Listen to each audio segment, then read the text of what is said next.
Okay, so let's proceed. Mayroon gani ka og simple random. This is a subset of individuals from a target set. So meaning each sample or each respondent is chosen randomly and entirely by chance and has the same probability of being selected. Okay, why pabor-pabor? Okay, so ang stratified random sampling pod, the population is first divided into group of elements called strata. So each element in the population belongs to one and only one stratum. Wow. So the best results are obtained when the elements with each stratum are as much as or as much as alike as possible, or kumbaga homogeneous group. So after na found out na nimo ang each stratum, so a simple random sample is taken from each stratum. Okay, so the advantage of this, if the strata are homogeneous. So this method is precisely a simple random but with a smaller total sample size. Example ani kay may the basis for forming the strata might be by department, or it might be by location, or it might be by age, or by industry type. Muna si Jai kanang kuan. Ang kini pong gitawag og random cluster, man naman ta sa stratified, no. Kani na pong gitawag og random cluster. The population is first divided into separate groups of elements called cluster. Ideally, each cluster is a representative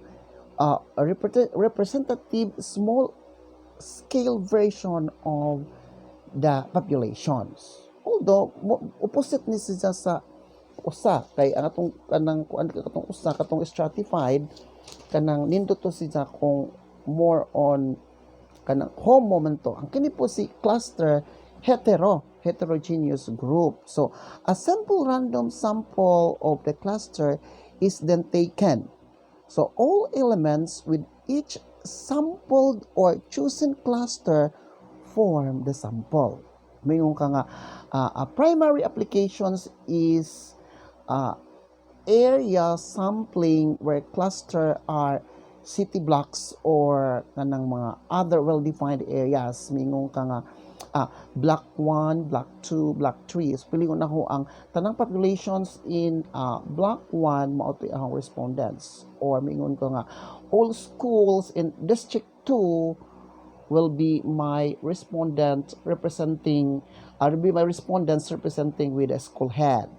Muna si say cluster. So the advantage for random cluster, many sample observations can be obtained in a short period of time. Mas asa may mas kuanin siya. Kani po si kanang sa non-random na gitawag og purposive non-random sampling. Yung kani kag purposive, this is a judgmental or selective or subjective sampling. Meaning, researchers rely on their own judgment when choosing members of the population to participate in their study. So, the focus on a particular characteristics of a populations that are of interest. Mauna si Jai kanang purposive. Kini po si systematic, this method has the properties of a simple random sample. Especially if the list of the population elements is random ordering. Mingon ka nga, ang ahong mga respondents katong ikatulong anak for every family. Pili na mo na systematic or my respondents kana example every 100 listing in a telephone book after the first randomly selected listing na ang systematic. Kini pud si accidental or accessible pare-pareha ni siya og murag kuan ni siya convenience sampling method. It is a non-probability sampling technique wherein items are included in the sample without known probabilities of being selected. So the sample is identified by convenience. So it's very advantageous. So the advantage ani in selecting participants, it is relatively easy. Okay?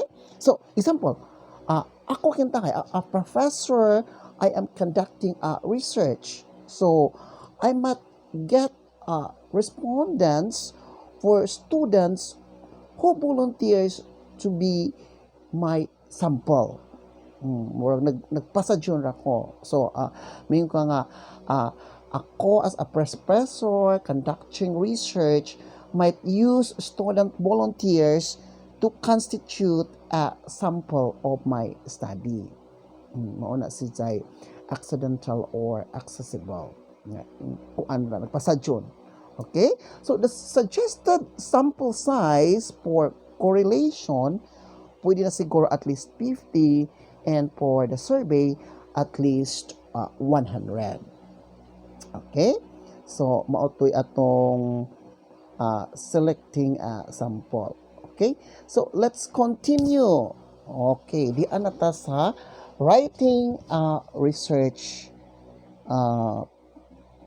proposal. Okay? A research proposal must tell you, your research supervisors, and a reviewer the following informations about your study. Ngayon ka nga, what you are proposing to do. Kung sa man imong i-propose. How you plan to proceed. Why you selected the proposed strategy. So, this is the questions that must linger in your mind. Ngano man nga, unsa man ako i-propose. How I plan to proceed with my proposal. Why I have selected this particular proposed strategy. So, it should contain the following informations about your study. A statement of the objective of the study and a list of hypotheses. Okay? Unsa man a list of objective, di ba? Ato na ning gi-discuss ang objectives nga ato na giingon nga the objectives may grow out from the research questions. No? Na kinahanglang they must be related with each other. So, ang part ani sa research proposal natay title page, then table of contents. So makita nato the problem and its scope, introduction, the problem, the definition of terms, until the last is the curriculum vitae. So tan-aw nito sa aton i-discuss one by one. Okay. Sa introductions, unsa may dapat suod sa introductions? Sa introductions or the rationale of the study or the background of the study, this is why is your study or topic important or worth investigating? You need to discuss current issues related to the problem or the topic. So, sa ako na ginaingon before, nga umagsuwat kani kay introductions, you must talk from the general scenario first until you become specific with regards to your topic. And dito sa introductions, imong ipagawas dito why you have to conduct this particular study. Nganong kini man ang imong study nga imong pili, what knowledge you wanted to contribute, what knowledge you already learned from this particular topic, and you wanted to prove that this particular knowledge is really true or not, or you wanted to prove if that particular knowledge that you have learned is of the same result when you conducted your own study.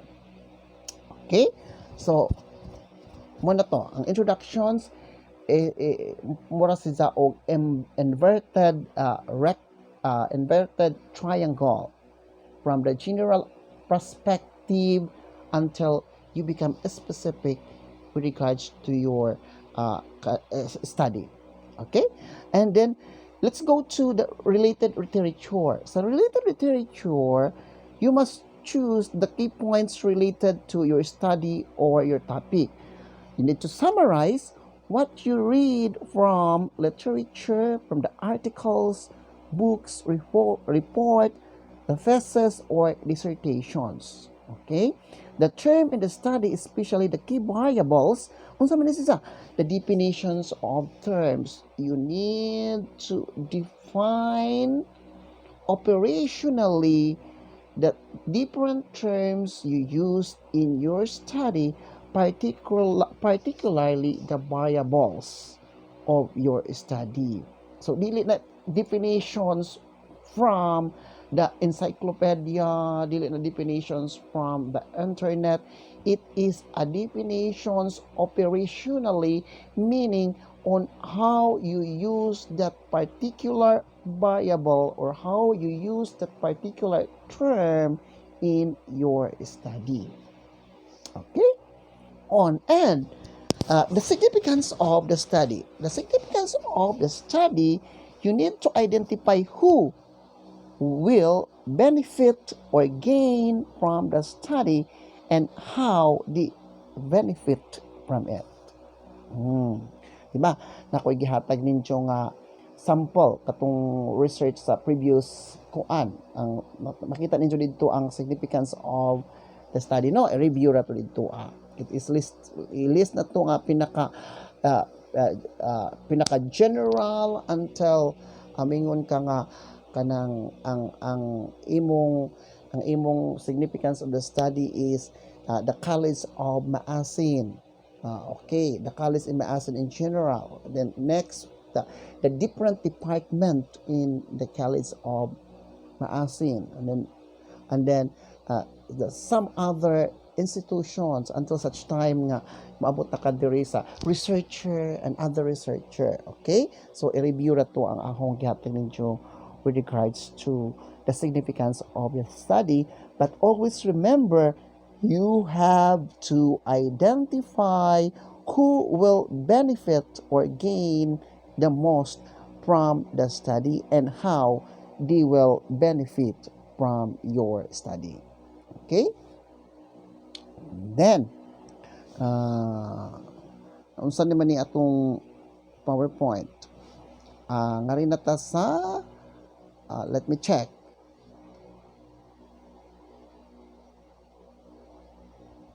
Sa research methodology. No, methodology nila. Okay. So research methodology first, you need to know what would be your research design.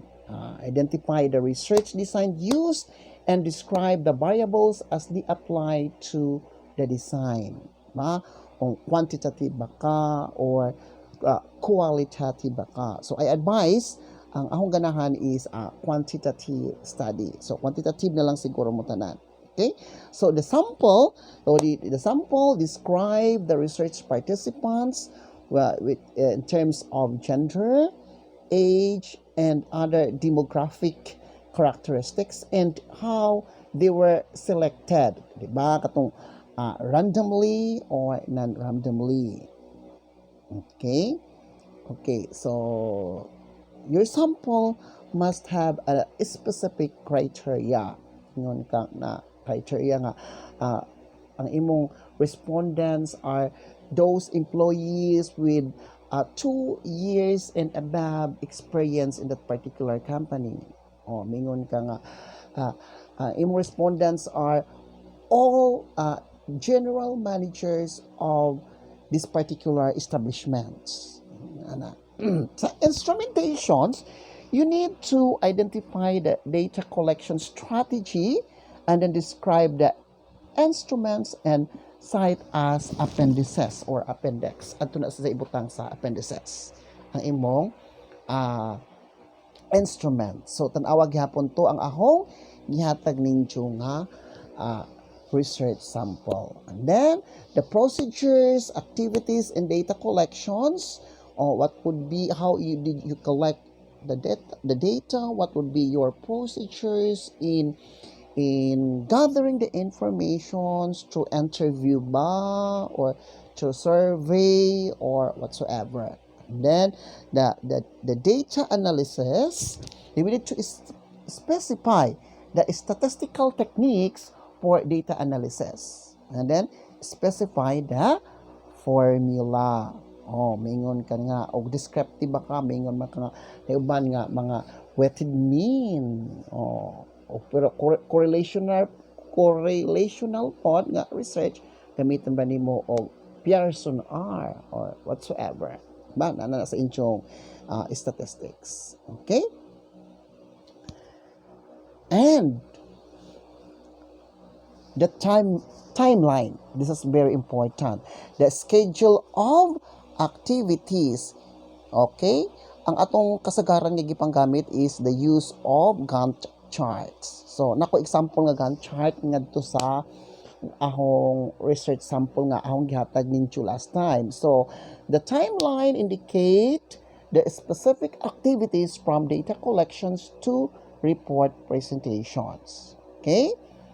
Na gikan mingon ka nga unsa man taron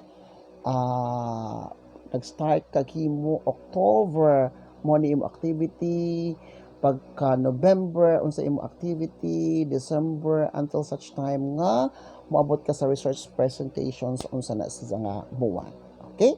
Then show the tentative dates of accomplishments of activities, and you must be reasonable, be practical, and allow adequate time for activities, including the anticipated interruptions and delays. Okay? Aron makuha nato ang atong expectations. Kinahanglan i-appeal nimo ang anticipated interruptions and delays. Okay. How about the budget? Okay? Ano importante man ang budget? Bitaw, saan yung paglihok kung wakay budget? So, may budget the amount of money needed to accomplish the research. It include personnel, the researcher, and research staff honoraria. Kung kita yung gamit ka og kanang tao nga mo distribute sa imong questionnaires from one establishment to another. The supplies, gamit kag mga paper, gamit kag ink, unsa pa di ang gigamit. The services, the data collection, the encoding, the analysis typing, bayad sa imong statistician. Or nag-mail ka og mga survey questionnaire or the mailing or the postage. Plitin nimo, pag-adti nimo from one barangay to another. The equipment that you used, for example, tape recorder, kay imong i-record ang katong wa naman usong tape recorder no, i-record naman sa cellphone pwede na. Gamit ka og load pag kanang record sa imong interview, diba? So you must have to be reasonable in making a budget. Okay? I think we have to end here. So ang i-required ninyo